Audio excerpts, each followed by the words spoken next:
बोले प्रेम से शिव भगवान की जय। सोमवार व्रत कथा 16 सोमवार व्रत कथा पूर्ण सोमवार सौम्य प्रदोष तथा विधि विधान पूजन आरतियों सहित। जो प्राणी अपने जीवन में घोर संकटों के बीच फंस गया हो, उसे किसी प्रकार छुटकारा ना मिले तो उसको चाहिए कि वह 16 सोमवार का व्रत करें। भगवान की शंकर की कृपा से थोड़े ही समय में उसके सब संकट दूर हो जाते हैं। 16 सोमवार व्रत की विधि एवं नियम। 16 सोमवार का व्रत चैत्र मास, सावन, मार्गशीर्ष, कार्तिक मास में प्रारंभ किया जाता है। साधारणतः श्रावण मास में सोमवार व्रत का विशेष लाभ है। उसी दिन व्रत प्रारंभ करना चाहिए। व्रत करने वाले भक्तगण को चाहिए प्रातः काल की काले तिल का तेल लगाकर स्नान करें। श्वेत वस्त्र पहन कर मृग चर्म या कुश के आसन पर बैठे। सामने शंकर भगवान की मूर्ति तथा हाथ में बने यंत्र को ताम पत्र पर खुदवा कर सामने रखें। चंदन, अक्षत, सफेद फूल, अकुआ,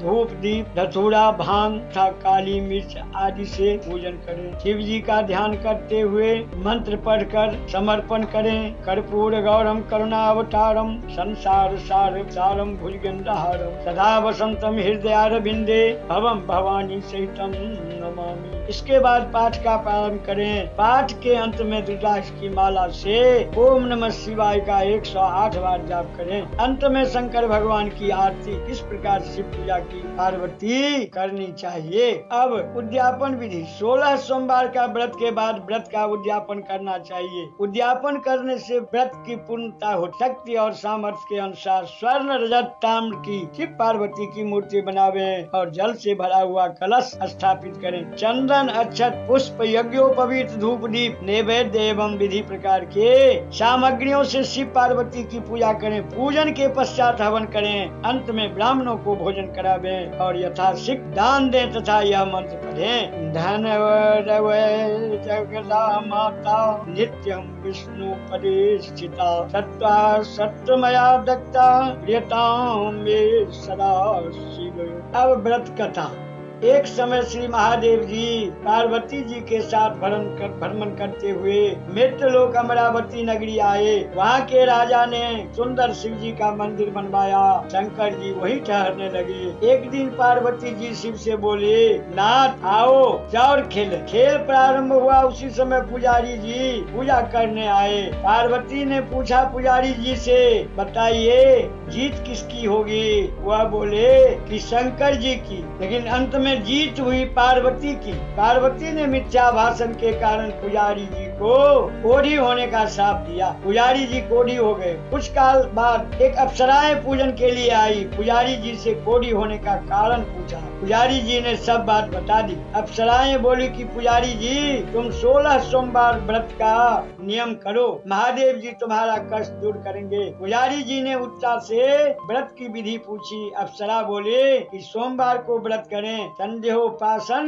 नोपरांत आधा से गुड़ के आटे के 3 अंगा बनावें और घी, गुड़, दीप, नैवेद्य, बेलपत्र आदि से पूजन करें। बाद में 1 अंगा अर्पण करें। शेष 2 अंगा प्रसादी समझ वितरित कर प्रसाद लें। इस विधि से 16 सोमवार का कर 17वें सोमवार को पाव सेर गेहूं के आटे की बाटी का चूरमा बनाकर भोग लगाकर बांट दें। फिर सकुटुम्ब प्रसाद ग्रहण करें। ऐसा करने से शिव जी तुम्हारे मनोरथ को पूर्ण करेंगे। यह कहकर अप्सराएं स्वर्ग को चली गई। पुजारी जी यथा विधि व्रत कर रोग मुक्त हुए और पूजन करने लगे। कुछ दिन बाद शंकर पार्वती पुनः आए। पुजारी तो कुशलता पूर्वक देखे। पार्वती जी ने रोग मुक्ति का कारण पूछा।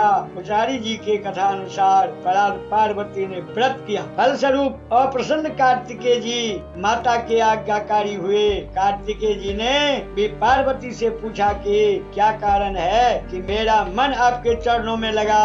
पार्वती ने यही व्रत बतलाया। कार्तिकेय जी ने भी व्रत किया। फल स्वरूप पिछड़ा हुआ मित्र मिला। उसने भी कारण पूछा। बताने पर विवाह की इच्छा से यथा विधि व्रत किया। फलता हुआ विदेश गया। वहाँ राजा की कन्या का स्वयंवर था। राजा का प्रण था कि हथनी जिसको माला कपड़ा पहनाएगी, उसी के साथ पुत्री का विवाह होगा। यह ब्राह्मण भी स्वयं स्वयंवर में देखने की इच्छा से एक ओर में जा बैठा। हथनी ने माला इसी पंडित को पहनाई, धूमधाम से विवाह हुआ। तत्पश्चात दोनों सुख से रहने लगे। एक दिन राजकन्या ने पूछा, नाथ आपने कौन सा पुण्य किया जिससे राजकुमारों को छोड़ हथनी ने आपका वरण किया? ब्राह्मण ने 16 सोमवार व्रत का सविधि बताया। राजकन्या ने सत्पुत्र प्राप्ति के लिए व्रत किया और स्वर्ण सर्वगुण संपन्न पुत्र प्राप्त किया। और वहाँ बड़ा होने पर पुत्र ने पूछा, माता जी किस पुण्य से मेरी प्राप्ति आपको हुई? राजकन्या ने सविधि 16 सोमवार व्रत का बताया। पुत्र राज की कामना से व्रत करने वाला। उसी समय राजा के दूतों ने आकर उसको राजकन्या के लिए वरण किया। आनंद से विवाह संपन्न हुआ।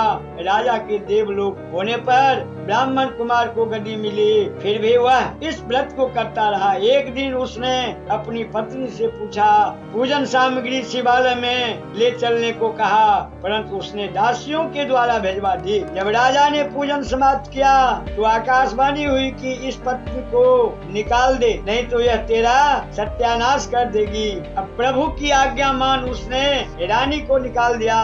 रानी भाग्य को कोसती रही। एक नगर में बुढ़िया के पास गई। दीन देखकर बुढ़िया ने उसके सिर पर सूत की पोटली रख बाजार में भेजे। रास्ते में आंधी आई, पोटली उड़ गई। बुढ़िया ने इसको फटकार कर भगाया। वहाँ से तेली के पास पहुँचे तो सब माट चटक गए। उसने भी निकाल दिया। पानी पीने नदी पर पहुँचे तो नदी सूख गई। सरोवर में पहुँचे तो हाथ स्पर्श होते ही जल में कीड़े पड़ गए। उसी जल को पी आराम करने के लिए जिस पेड़ के नीचे जाती वही सूख गया। वन और सरोवर की दशा देख वाले इसे मंदिर के गुसाई के पास ले गए। यह देखकर गुसाई जी समझ गए कि यह कुलीन अवला विपत्ति की मारी हुई है। धैर्य बांधते हुए बोले, बेटी तू मेरे यहाँ रह, किसी बात की चिंता मत कर। रानी आश्रम में रहने लगी, परंतु जिस वस्त्र से उसका हाथ लगे उसी में कीड़े पड़ जाए। दुखी हो गोसाई जी ने पूछा, बेटी किस देव की आराधना से तेरी यह दशा हुई? रानी ने बताया, मैं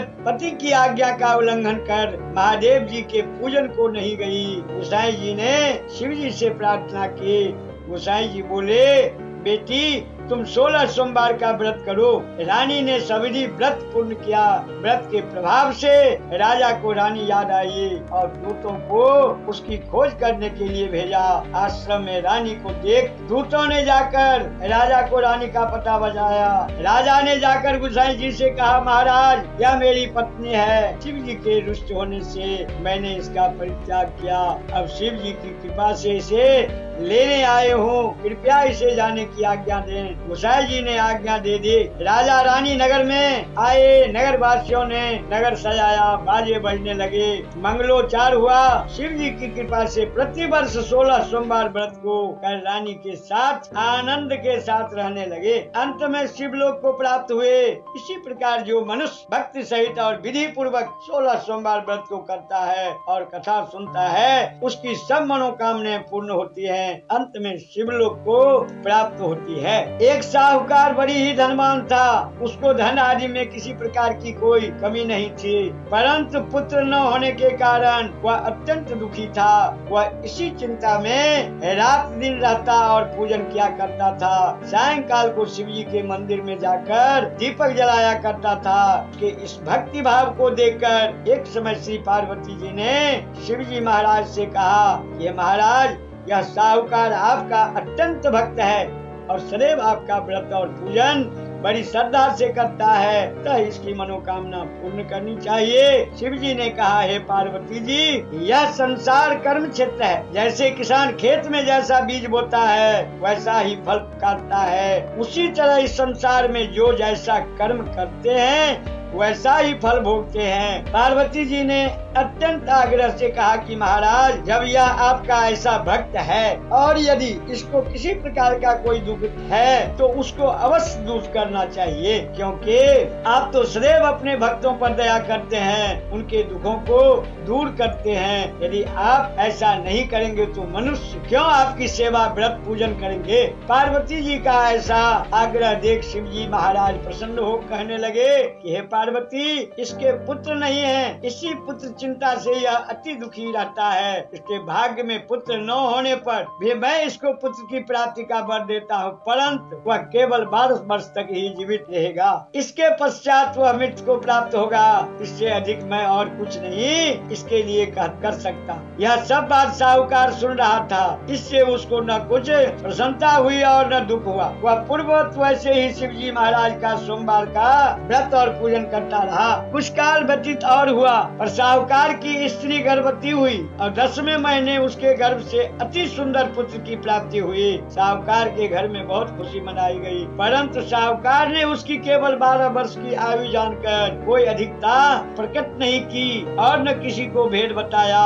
जब वह 11 साल का हो गया तो उस बालक की माता ने उसके पिता से उसके विवाह के लिए कहा, परंतु वह साहूकार कहने लगा मैं अभी इसका विवाह नहीं करूंगा, काशी जी पढ़ने के लिए भेजूंगा। फिर उस साहूकार ने अपने साले अर्थात बालक के मामा को बुला तो बहुत सा धन देकर कहा, तुम इस बालक को काशी जी पढ़ने के लिए ले जाओ और रास्ते में जिस जगह भी जाओ वहाँ यज्ञ करते, दान देते तथा ब्राह्मणों को भोजन कराते हुए जाना। इस प्रकार हुआ दोनों मामा भांजे सब जगह यज्ञ करते और ब्राह्मणों को भोजन कराते जा रहे थे। रास्ते में उनको एक शहर पड़ा। उस शहर के राजा की कन्या का विवाह था और दूसरे राजा का लड़का जो विवाह के लिए बारात लेकर आया था वह आंख का कान्हा था। लड़के के पिता को इस बात की बड़ी चिंता था कि वर को देखकर कन्या के माता पिता विवाह में किसी प्रकार की अड़चन न पैदा कर दे। इस कारण जब उसने अति सुंदर सेठ के लड़के को देखा तो मन में विचार किया कि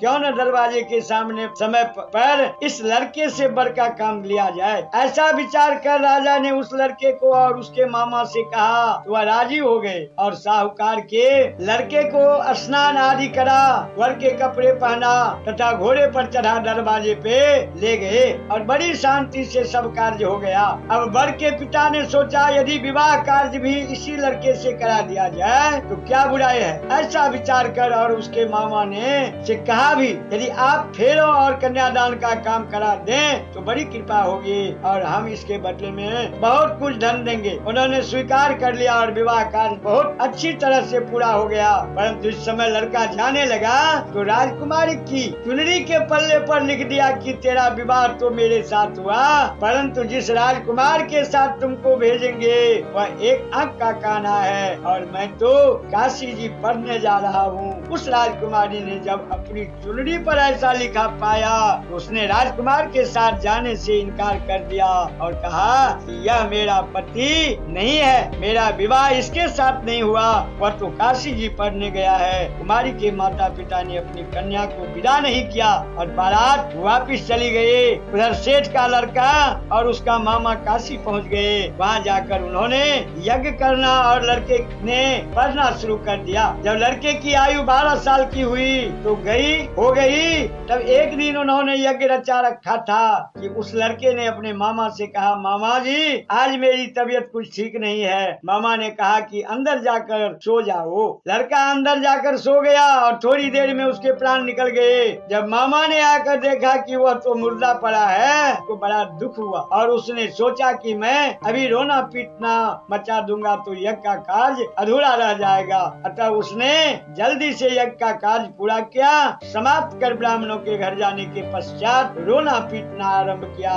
संयोग बस उस समय शिवजी महाराज और पार्वती जी उधर से जा रहे थे। जब उन्होंने जोर जोर से रोने पीटने की आवाज सुनी, पार्वती जी को आग्रह करके उसके पास ले गई और सुंदर लड़के को मरा देखकर कहने लगी कि महाराज यह तो वही सेठ का लड़का है जो आपके वरदान से हुआ था। शिवजी ने कहा कि पार्वती इसकी आयु इतनी ही थी सो भोग चुका। पार्वती जी ने कहा कि महाराज कृपा करके बालक को और आयु दो, नहीं तो इसके माता पिता तड़प तड़प कर मर जाएंगे। पार्वती जी के इस प्रकार बार बार आग्रह करने पर शिवजी ने उसको वरदान दिया और शिवजी महाराज की कृपा से लड़का जीवित हो गया।